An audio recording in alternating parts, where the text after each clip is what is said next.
toca a mí corresponder a la amabilidad que ha tenido mi amigo Lucas Margarit de presentarme. Como venganza, le voy a presentar yo a él. Es un gran amigo, efectivamente, que nos conocimos ahora como 5 años. Y claro, yo acudí a él porque estaba interesado en traducciones, sabía que él me iba a proporcionar información interesante e importante sobre traducciones que se habían hecho de Beckett al castellano.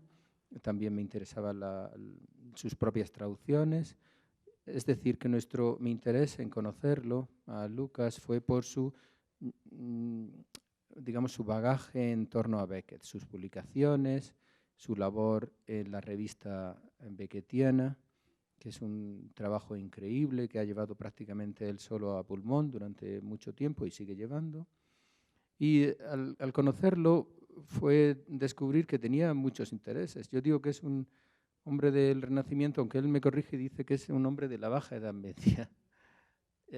Cada vez que nos vemos, cada año, me trae un libro nuevo que ha publicado, porque además de su interés en Samuel Beckett, su interés académico se centra en las utopías inglesas, en la poesía inglesa del Renacimiento, también da conferencias sobre Shakespeare.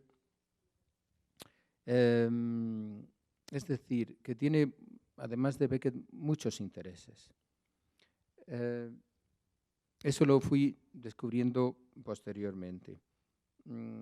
Además, Lucas Margarit es un poeta publicado, tiene cuatro libros de poemas, ya está armando el siguiente, y es también muy de agradecer que se haya postulado para ofrecer su universidad, la Universidad de Buenos Aires, como sede del Congreso de Samuel Beckett, de la Sociedad Samuel Beckett, dentro de un par de años, en el 2020, que estará centrado en uno de los temas que más le apasionan en torno a Beckett, que es la poesía. De hecho, su conferencia de hoy versa sobre la poesía de Samuel Beckett, la conformación de una poética del objeto. Lucas, muchas gracias. ¿Se escucha?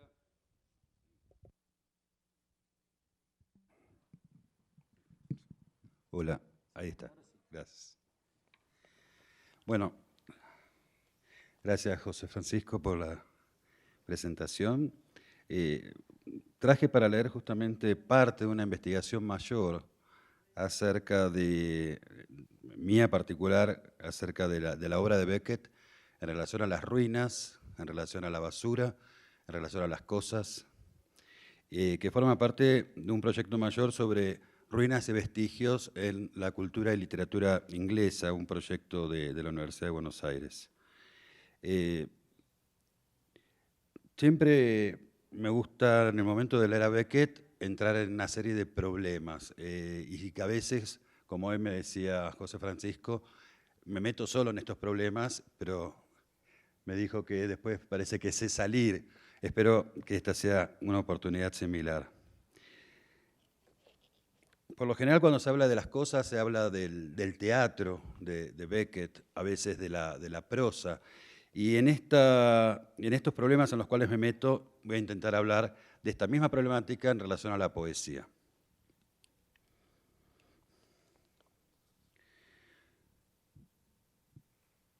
Uno de los primeros problemas a los que nos enfrentamos en esta perspectiva de análisis de la obra de Samuel Beckett es distinguir las aproximaciones teóricas con respecto a las nociones de cosa y objeto. Dentro de los textos teóricos con los cuales estuve trabajando más cercanamente, Roberto Espósito, Remo Bodey, e incluso una versión opuesta a la de estos autores, la de Stephen Shaviro, The Universe of Things. También últimamente descubrí, la web tiene esas ventajas, que Julie Bates justamente acababa de publicar un libro, Beckett's Art of Salvage, que justamente estuve comentando con ella también vía email algunos problemas de este trabajo. Me gustaría comenzar con una distinción que propone Stephen Connor entre estas ideas. Esta distinción forma parte de los debates acerca del conocimiento y de los modos en que el sujeto establece su relación con el mundo. Dice Connor, las cosas surgen cuando los objetos hacen huelga y se niegan a cooperar con nosotros. Se descomponen o tienen sus funciones misteriosamente interrumpidas. Esta aproximación nos admitiría intuir un primer parámetro de observación. Los objetos permiten establecer una relación con los sujetos. Cuando esta relación se quiebra, queda expuesta la cosa. Alejada siempre del hábito y del uso, alejada del entendimiento y de la significación. De este modo, podríamos afirmar que la cosa es aquello que parece alejarse de la palabra. En las obras de Samuel Beckett, la presencia de las cosas y la relación que los personajes establecen con ellas devienen en una zona de significación que nos permitiría reconocer, por un lado, una teoría del conocimiento mal logrado en tantos objetos y, por otro, una representación del paso del tiempo como degradación. Si pensamos en primer lugar en su obra dramática, la presencia de las cosas en el escenario deviene en una representación de la temporalidad de los personajes, como también la representación de una relación particular de resignificación. Cuando los sujetos perciben y usan esos objetos, se establece de por sí la necesidad de que dicha relación sea leída como un modo particular en que establecen uniones de conocimiento, de intimidad, de adecuación física, etc.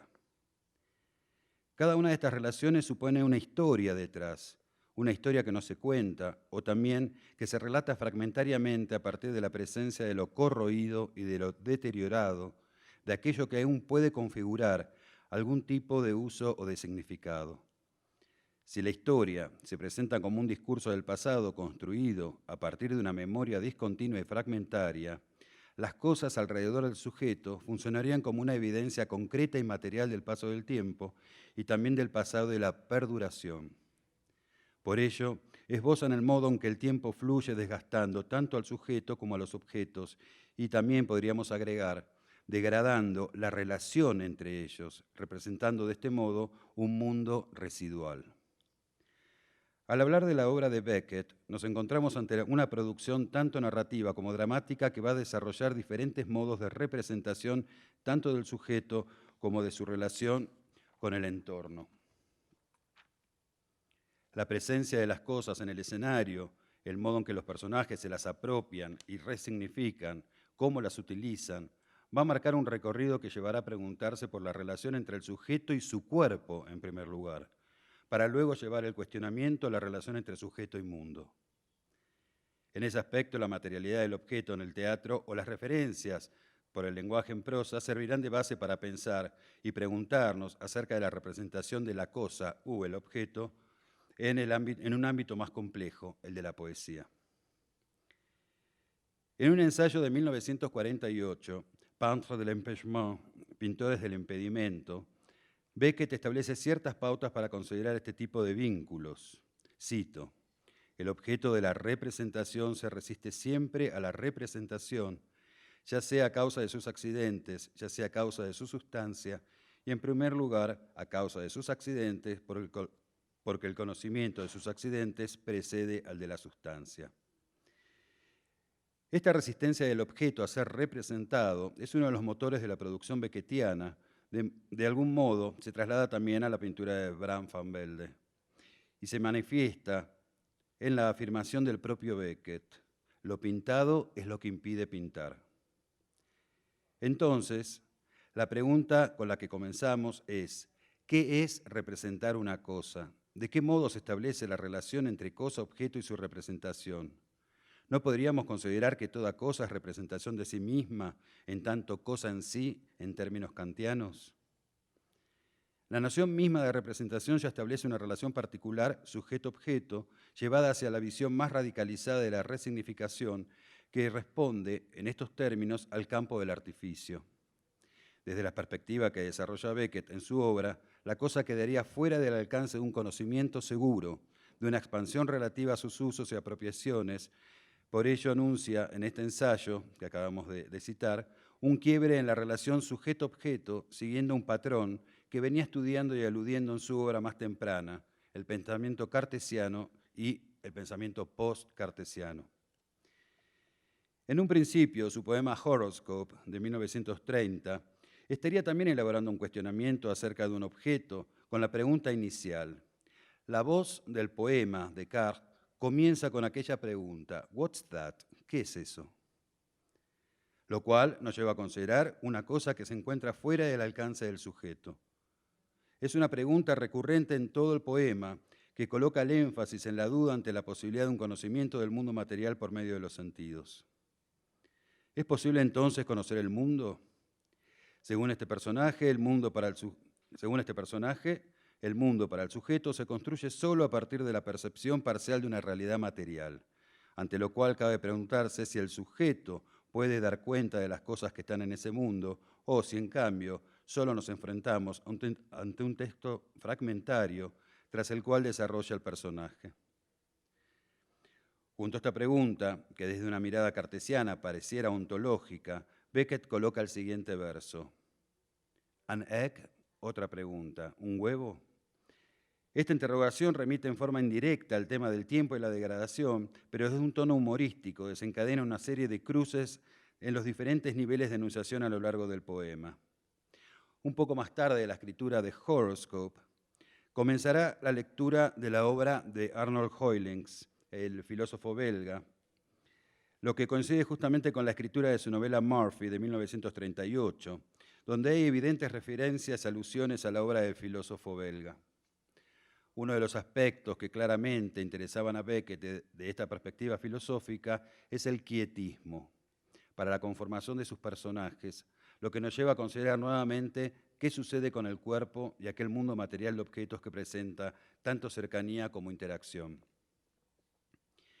Para el pensador belga, es el cuerpo inmovilizado lo que impulsa al sujeto a tomar conciencia de sí mismo, en un pensamiento que se proyecta en la palabra y que crea realidades internas que se distancian cada vez más de su cuerpo y de la realidad externa y, claro está, de las cosas que conforman esa realidad. Cito a Hoylings. El cuerpo sin movimiento se mantiene uno y con el mismo modo. Fin de la cita. Es decir, llevar el cuerpo al estado de ataraxia le permite encontrar la naturaleza de la razón en tanto unidad, diferenciándose de la multiplicidad del cuerpo y del mundo de las cosas. Es por ello que las acciones permanecen en cada personaje y el resto, es decir, las cosas que están en el mundo, se manifiesta como una ilusión de la cual el hombre forma parte a través de la ocasión de encuentros fortuitos. En Murphy podemos leer: la mente de Murphy se imaginaba a sí misma como una gran esfera hueca, herméticamente cerrada al universo exterior. ¿Cómo construir entonces algún tipo de existencia con la serie de cosas que se imponen en la experiencia del sujeto? Las cosas ya no se cierran en un sentido cerrado y monolítico, sino que se diseminan en los modos de establecer relaciones con el sujeto. En la obra de Beckett podríamos afirmar que estas relaciones están íntimamente ligadas a las nociones de uso y hábito, idea que desarrolla en su ensayo Proust de 1931. La repetición de la acción constituye un hábito que, en un momento determinado, por un modo particular de uso, se desarticula y aparece nuevamente la distancia entre palabra y cosa. Leemos en este ensayo en Proust. Hábito es, entonces, el nombre genérico de los incontables acuerdos contraídos entre los incontables sujetos que constituyen al individuo y sus incontables objetos correlativos. Fin de cita. Si en Beckett las cosas devienen en objetos determinados por el uso y, consecuentemente, por un pasado, podríamos considerar entonces que la cosa desgastada supone una historia que parece recuperarse en el discurso de cada personaje y en la resignificación, en tanto resto o residuo de lo que fue en su origen cada cosa, que es aquello que eso supone. Tal es el caso, por ejemplo, de Estragón y su bota al inicio de Waiting for Godot. Cito: Estragón sentado en el suelo intenta descalzarse, se esfuerza haciéndolo con ambas manos fatigosamente. Se detiene agotado, descansa, jadea, vuelve a empezar, repite los mismos gestos. O incluso podríamos pensar en Winnie, con los objetos que saca minuciosamente de su bolso. Pausa. Winnie se pone el sombrero apresuradamente, busca el espejo, Willy pasa la hoja, Winnie coge el espejo, arregla el sombrero, deja el espejo y se vuelve hacia la bolsa. El periódico desaparece, Winnie revuelve en la bolsa, saca una lupa, se vuelve al frente y busca el cepillo de dientes. Estragón por su parte y Winnie por la suya llevan a cabo una serie de hechos rutinarios y repetitivos siempre con los mismos objetos. La sincronización entre palabra y acción, entre mirada y objeto, se debe a una constante repetición de los actos, como una repetición que pareciera mecánica y que expusiera cierta falsa seguridad para los personajes, como una mirada irónica de la situación. Pero no podemos obviar que es también el sujeto quien produce el desgaste de las cosas o incluso el uso de los restos como cosas aún útiles. De allí que señaláramos antes la resignificación de los objetos que se relaciona con su reutilización. En las sucesivas obras de Beckett, las cosas se representan enfáticamente como algo usado y, por lo tanto, reúne parte de la historia de quien la ha usado y desgastado. Esas huellas son las que dan cuenta de la transformación de la cosa en objeto. La escena de la novela Molloy, cuando el protagonista establece una extraña lógica de acción en las piedras que guarda en su bolsillo, por ejemplo. Cito: eran guijarros, pero las llamo piedras. Sí, aquella vez adquirí una importante reserva. Las distribuí equitativamente entre mis 4 bolsillos y las iba chupando por turno. Fin de la cita. Este gesto del personaje recompone el sentido del desgaste como un artificio para reconfigurar su relación con el mundo exterior. Las piedras, en su uso, se resignifican, forman parte para el lector de un hábito novedoso que intenta recomponerse cada vez en algo diferente, en una serie de sistemas de relación que marcaría un intento de organizar la acción. Creo importante destacar que el desgaste de ese resto, pebbles, guijarro, se modifica en primer lugar a través de la palabra que usa el personaje para nombrar, stone, piedra. Y luego se intensificará a través de la acción, primero organizar y luego chupar cada piedra. Este es uno de los fragmentos más significativos con respecto a esta problemática en la obra beckettiana, donde se narra el modo en que el protagonista chupa las piedras una tras otra en un orden casi inamovible, exponiendo a la cosa a una repetición siempre del mismo acto. Retomando la imagen del calzado gastado de Estragón, gastado y roto, voy a remitirme a la serie de comentarios acerca de las representaciones pictóricas de los zapatos de Van Gogh. Gauguin, en sus memorias, dice sobre una visita al estudio del pintor holandés. Cito: en el estudio había un par de grandes zapatos con clavos muy gastados y manchados de barro. Él hizo de ellos una notable pintura de naturaleza muerta. No sé por qué intuí que había una historia tras esa vieja reliquia, y un día me atreví a preguntarle si tenía razón para conservar con respeto lo que uno tira normalmente al cubo de la basura. Esta referencia que acabamos de leer nos cuestiona acerca de la utilidad de los objetos. Nuevamente, la presencia del resto se delimita por la intención del artista de recuperar desde otra perspectiva una utilidad particular de la cosa descartada, en tanto representación y en tanto posibles resignificaciones.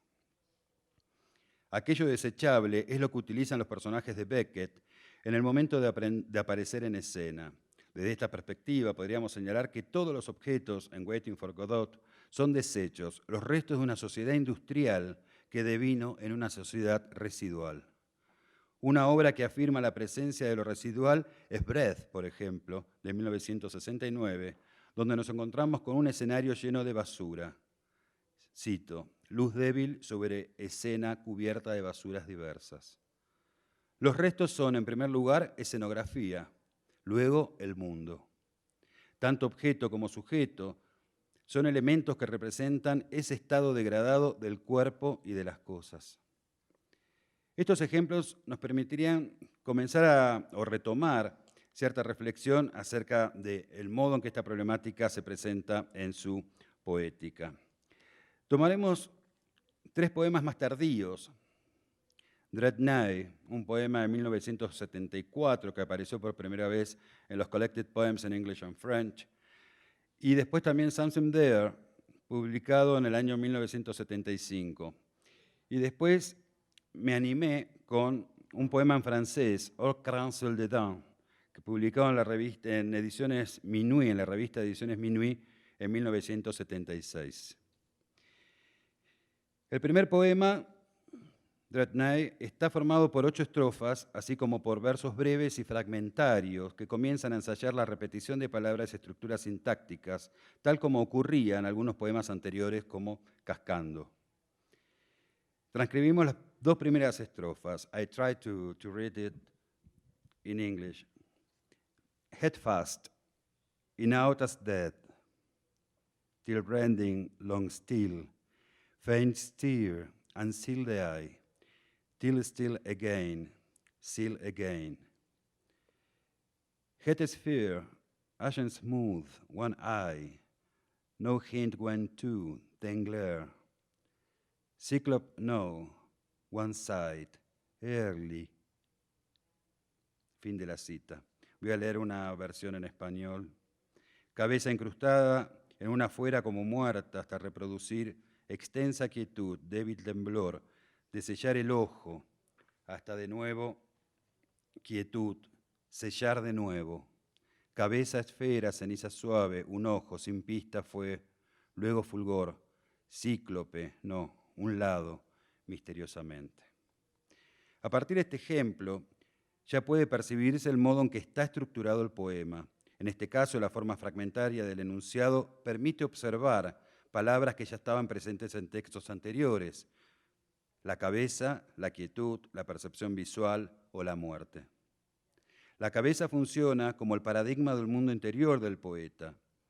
La quietud se extiende hasta el momento de la visión para luego ingresar nuevamente en el estado anterior de ensimismamiento. Beckett utiliza la expresión unseal the eye, ojo sin sello, para dar cuenta de la percepción sensorial parcial, fragmentaria y momentánea, elemento que remarca el hermetismo de ese receptáculo donde habita el pensamiento.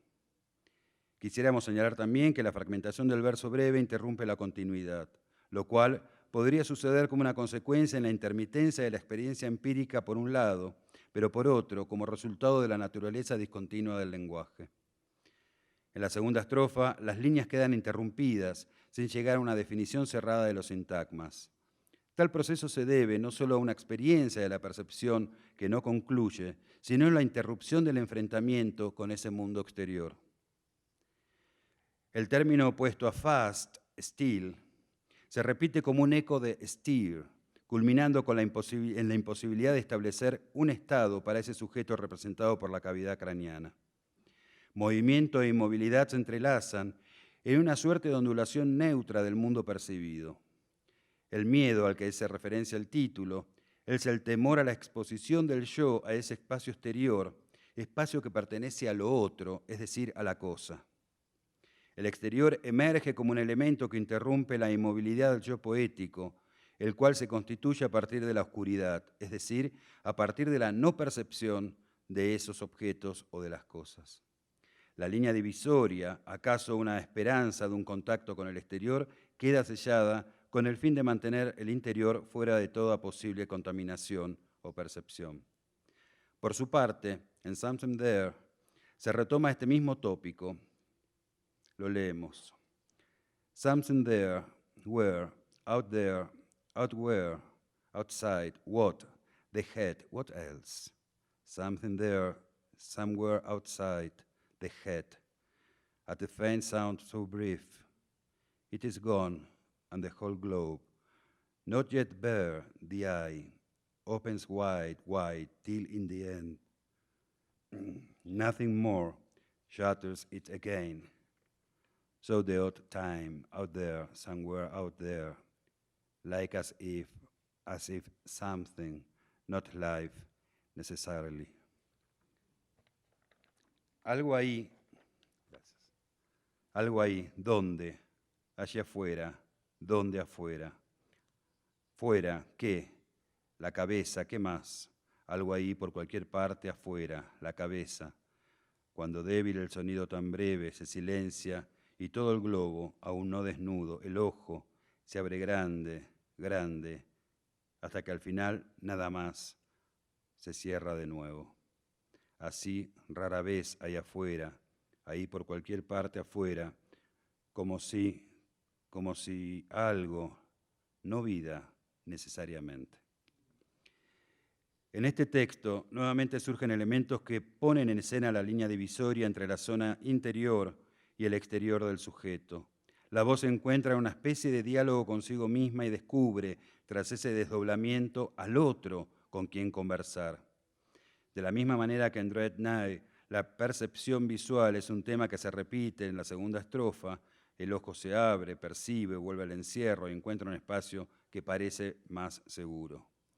Hay que tener en cuenta que el exterior, en este caso, eso que intenta percibirse, se detiene en la indeterminación, something, a través de lo cual el conocimiento del mundo se presenta como un acto potencial. Precisamente, la imposibilidad de acceder de un modo seguro a aquello que está fuera, de apropiarse y que devenga en hábito, en uso, en un objeto inteligible y también, claro está, con nombre. Lo mismo ocurre con un poema de 1974, escrito en francés, Au Cransel des Dents, donde Beckett se remite a conceptos similares de los textos anteriores, crin, œil, quelque chose. En este caso, el poema está estructurado en 4 tercetos. Lo voy a leer en español porque me da vergüenza leerlo en francés. ¿O me animo? ¿Me animo? Bueno. Au Cransel des Dents.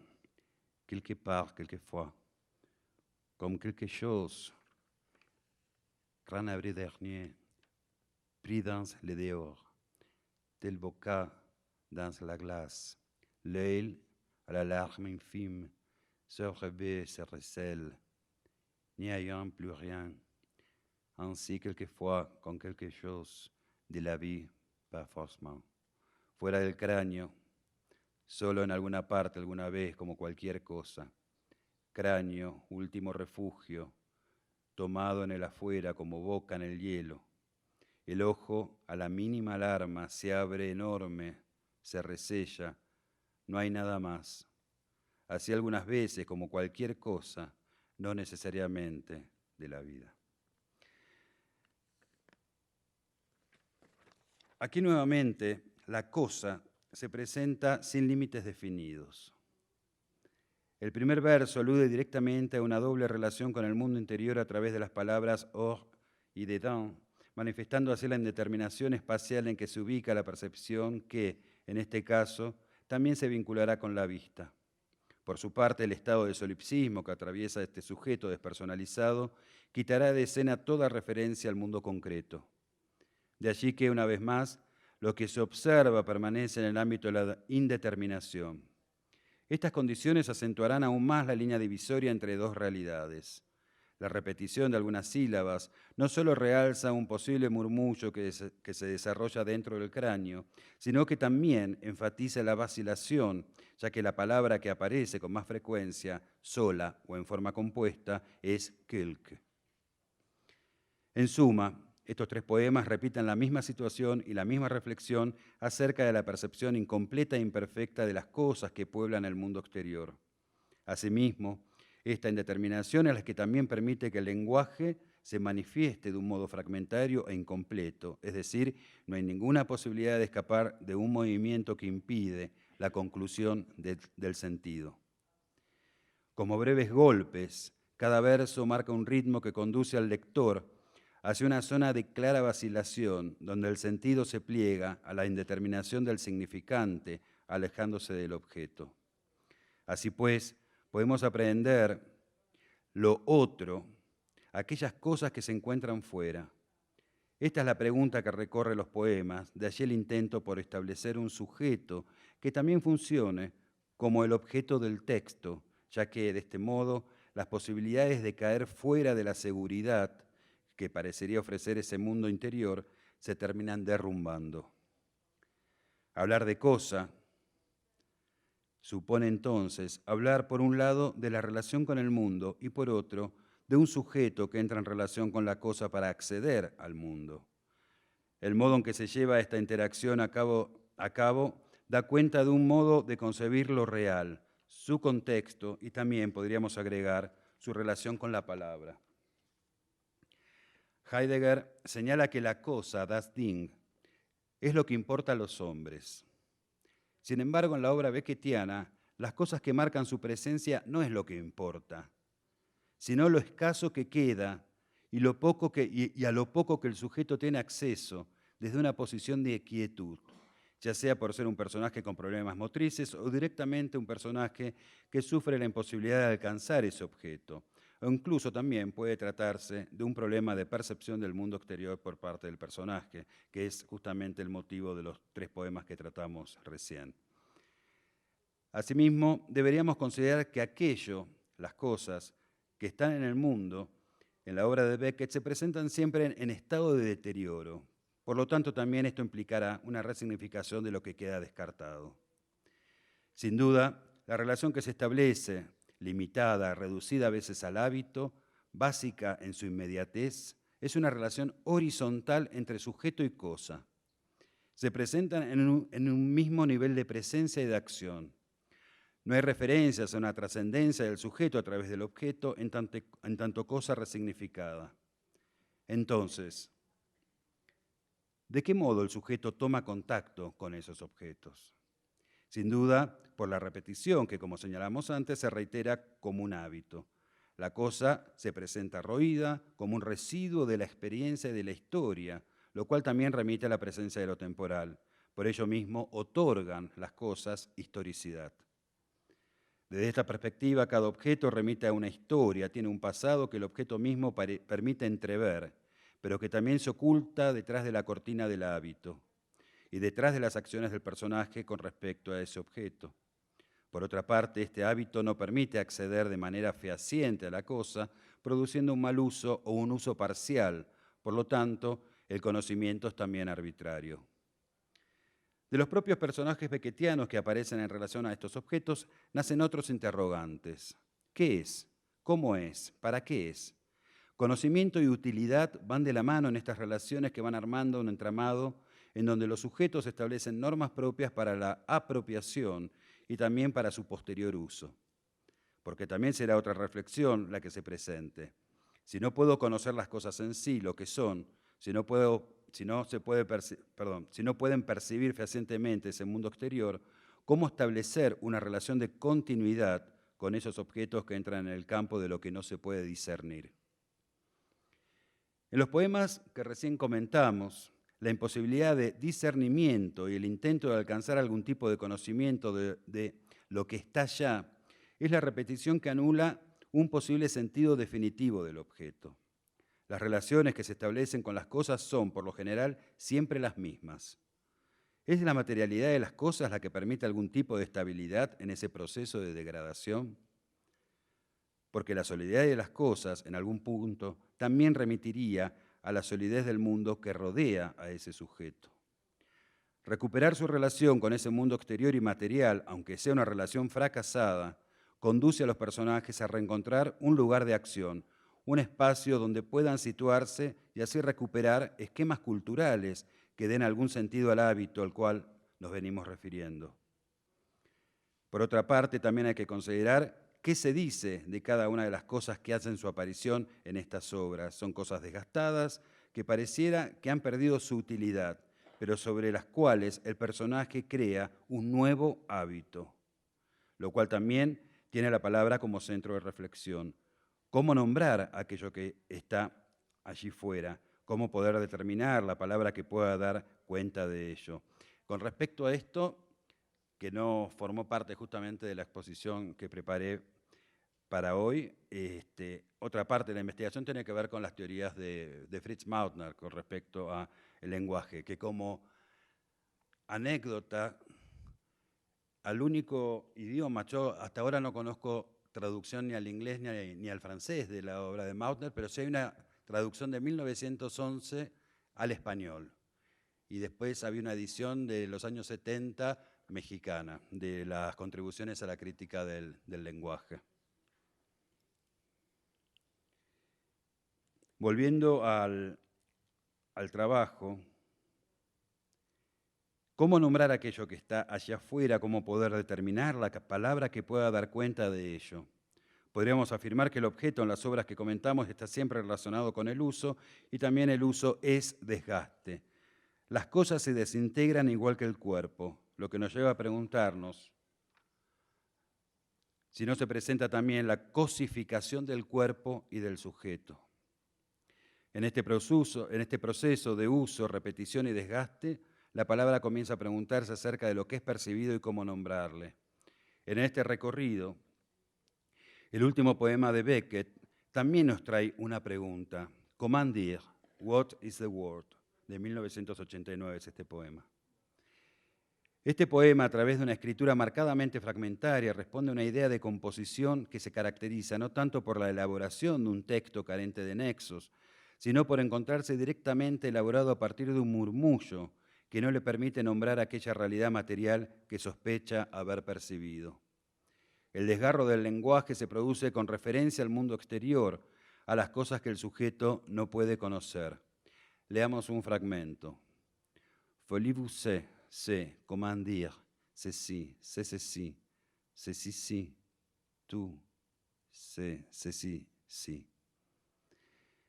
En la obra de Beckett hay una reapropiación entonces de los objetos en una primera instancia para luego producir un corrimiento hacia una conciencia del desconocimiento del mundo exterior o material. En ese movimiento el objeto se establece como una cosa determinada por las palabras que confirman su vacilación, something, ceci, etc.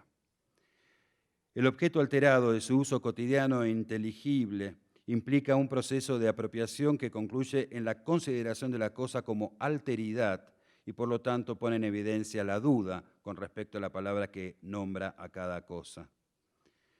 Hay otra aproximación que dejamos para otra oportunidad con respecto a esta materialidad y esta transformación justamente de la cosa y de su materialidad, y que también puede denominarse, continuando justamente con la transdisciplinariedad, hablando con Andrés Freijomil, un historiador en Buenos Aires, la idea de transmaterialidad, ¿no? No solamente el traspaso la transformación a través del traspaso de una representación de un soporte material a otro, sino también la transformación de sentido que implicaría justamente entrar en ese tipo de transposiciones.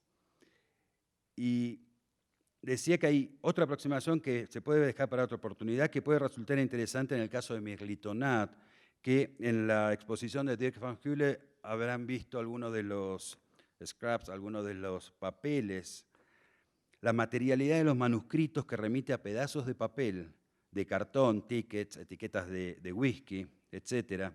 Son elementos descartables, son cosas descartables de una sociedad también residual, pero que son reutilizadas para su valorización y su resignificación a través de la escritura. El otro uso que altera la cosa o el resto en pos de una revalorización del desecho. Quizá podríamos decir que la pregunta por el nombre de las cosas no forma parte del uso habitual que se dedique al objeto. Si el mismo sujeto es consciente de su propio quiebre en tanto sujeto de conocimiento, es claro que esta disolución pondrá en riesgo la relación con los objetos y las cosas del mundo. De allí que la disolución del lenguaje es una marca de la suspensión de las relaciones que se establecen con las cosas. No poder conocerlas implicará siempre no poder dar cuenta de una palabra que señale un conocimiento certero, y acá nuevamente entraría la teoría de Fritz Mautner, más allá de ese hábito que anula la cosa en pos de la constitución de un objeto. El arco que se inicia en Horoscope con una pregunta, what's that, y que termina en Commandeer justamente con otra pregunta, sugiere un escenario donde el sujeto y más tarde la voz se convierten en las figuras casi excluyentes en el intento de exponer el fracaso del conocimiento, pero también la imposibilidad de alcanzar el sentido de las cosas para detenerse fragmentariamente en el objeto a través de una palabra que intenta hacerlo inteligible mediante el uso y el hábito. Como afirmaba Beckett en los Three Dialogues con Georges Dutuy, existe la obligación de expresar. pese a toda una serie de impedimentos que también señala ahí. Pero yo agregaría a la expresión de Beckett, de esta obligación de expresar, que también estamos obligados a percibir, pese a la distancia que tiene el sujeto con las cosas. Muchas gracias.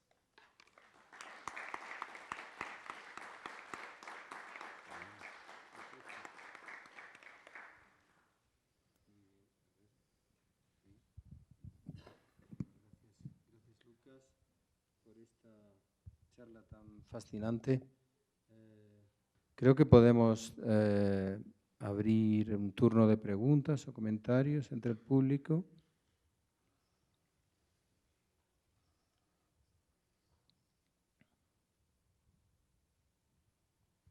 Adelante.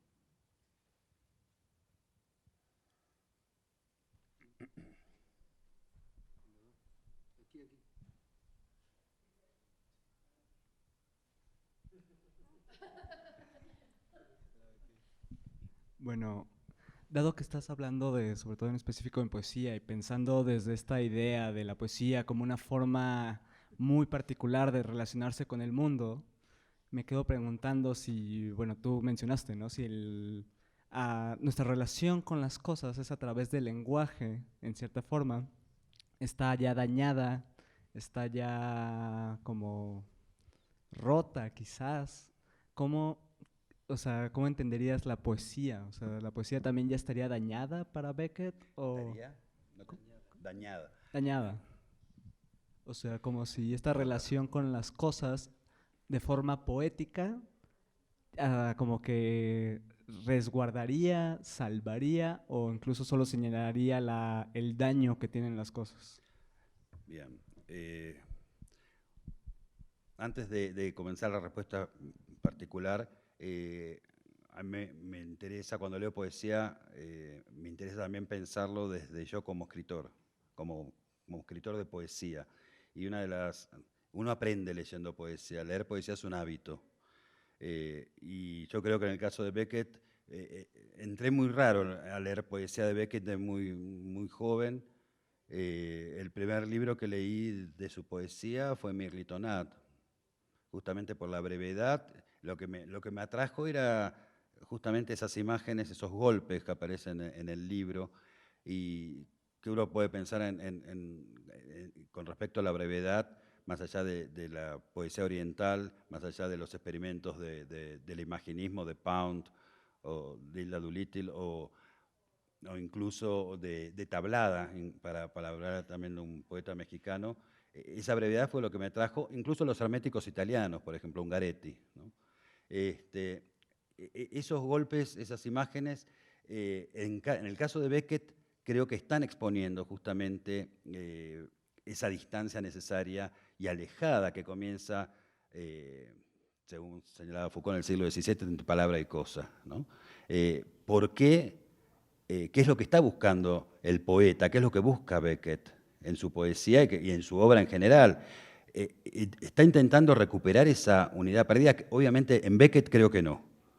En otros autores podría ser más sospechoso. En Beckett lo que creo que está señalando justamente the gap, la distancia entre uno y otro, y va constituyendo justamente su poética en esa distancia, en esa imposibilidad, en ese fracaso de intentar decir una y otra vez y no poder decir.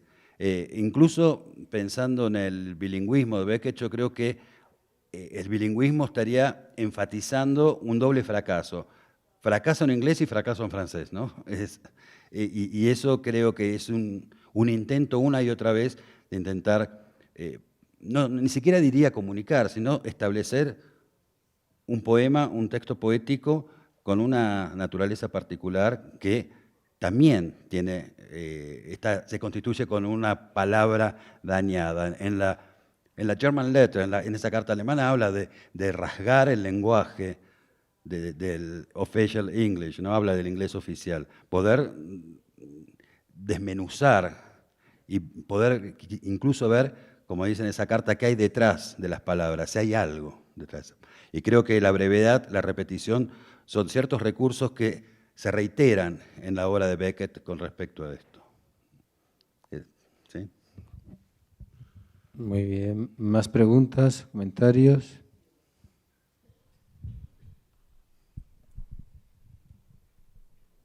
Sí, me hiciste pensar también en Cantor, en la poética de lo degradado, y no sé si podías hacer un matiz en esa diferencia entre Cantor y Beckett, ¿no? En la poética de la ignorancia y del fracaso, y de la poética de lo degradado de Cantor. Hace bastantes años, unos 10 años, intenté escribir un trabajo sobre Beckett y Cantor, y Cantor es una de las figuras que más, a mí particularmente, que más me fascina del teatro. Llegué a verlos siendo muy chico en Buenos Aires una vez, 2 veces que fue la compañía Cricot. Y muchas veces encontraba ciertos hilos de conexión. Lo que pasa es que la obra de Cantor tiene una materialidad en escena que la obra de Beckett está más reducida. Y la degradación de la obra, de las puestas de Cantor, tiene una mayor solidez, una mayor materialidad que en Beckett. En Beckett hay como pocos elementos que nos están hablando de eso. Hoy hablaba de la bota de Estragón. Cuando estaba pensando en la boca de Estragón y que tomé el ejemplo de Gauguin, por ejemplo, es un elemento muy pequeño en una representación, pero que tiene una presencia en un momento histórico determinado. El otro día justamente conversábamos qué significa la basura, ¿no? Cualquiera de nosotros la bota de Estragón quizá en un contexto de relativa solvencia la tiraríamos, ¿sí?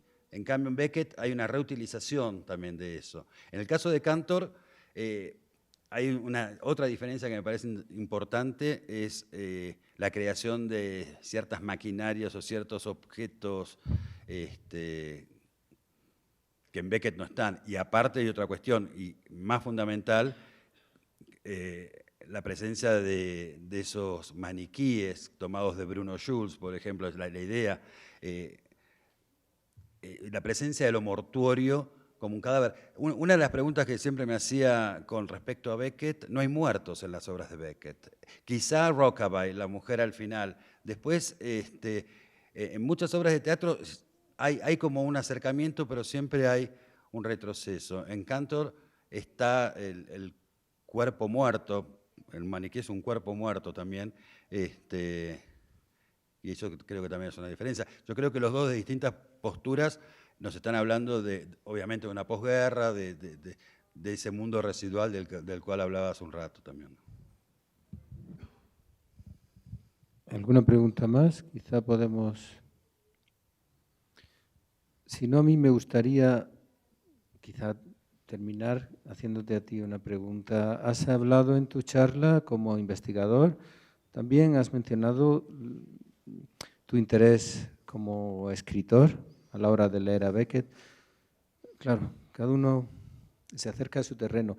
Tú has traducido a Beckett, has traducido poemas de Beckett en beckettiana. Osado, de osado nomás, pero bueno. Entonces, me gustaría ahora que hablaras como traductor. Cuando has traducido poesía, ¿podrías decir algo de los problemas que te has encontrado, centrándote exclusivamente en esa faceta de traductor, con el lenguaje que tienes que verter en otra lengua?